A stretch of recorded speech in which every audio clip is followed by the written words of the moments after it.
Merry meet everybody, it's Poe. It's Friday and you are watching Witches of the Moon. This week on the channel we're discussing charging or not charging, kind of what our opinion is on that.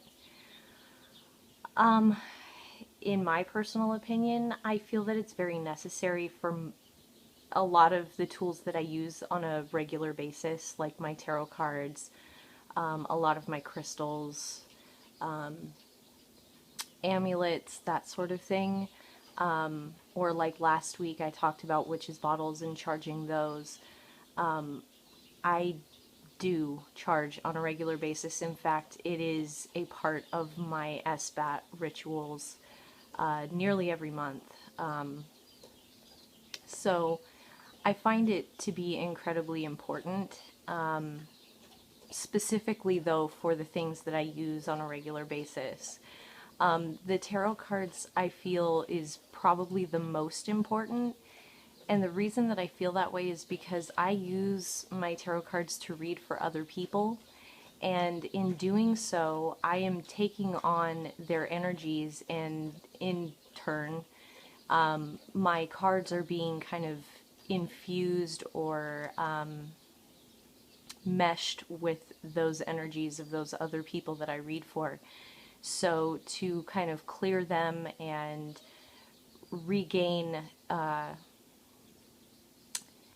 of a clean energy about the cards, I like to charge them every month under the full moon. So I feel that it's extremely important to do it, like I said, especially for the things that you use on a daily basis.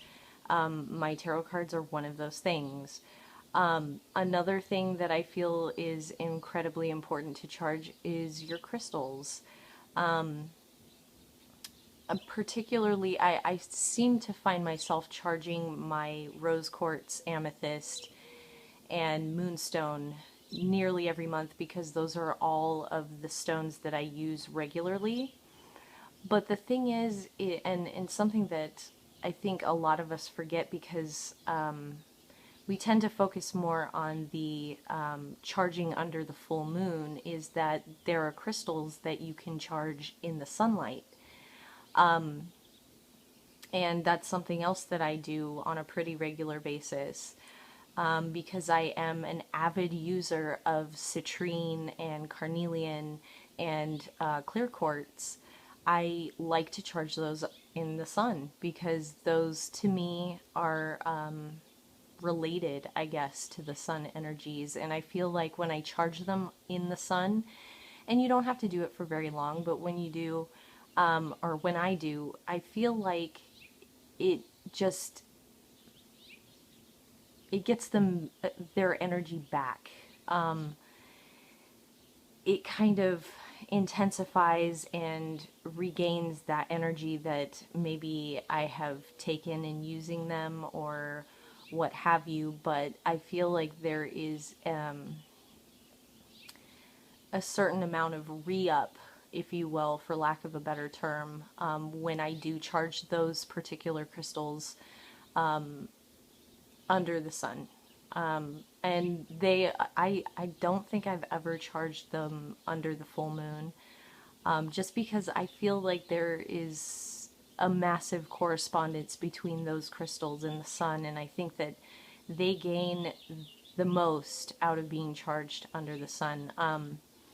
Another crystal that I will charge in the sunlight as opposed to in the moonlight is tiger's eye, because I do use that. I have so much of it and I use it so often that I do charge that during the day. So, like I said though, when you're charging in the sunlight, you don't have to do it for as long, I feel like. I can usually charge my crystals in sun for an hour and they are packed with energy. So it comes down to whatever your preference is, and I'm sure that you've heard that probably all week long. But in my personal preference, in my experience, and my I don't know, what I feel comfortable with, Particular crystals are good in the moonlight and particular crystals are good in the sunlight. So it's kind of up to you.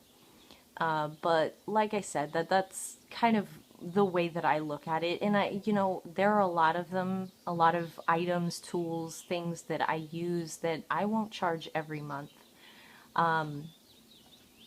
It's really what it comes down to is me using intuition and being intuitively based as far as what I charge and when I charge it. So I don't really charge anything under any of the other phases of the moon other than the full moon. So, I mean, it really, like I said, it just depends on your preference, what you like, what you feel comfortable doing. So, yeah, that's my video. I hope you guys have enjoyed. I hope you have a wonderful weekend. Thank you so much for watching and many blessings.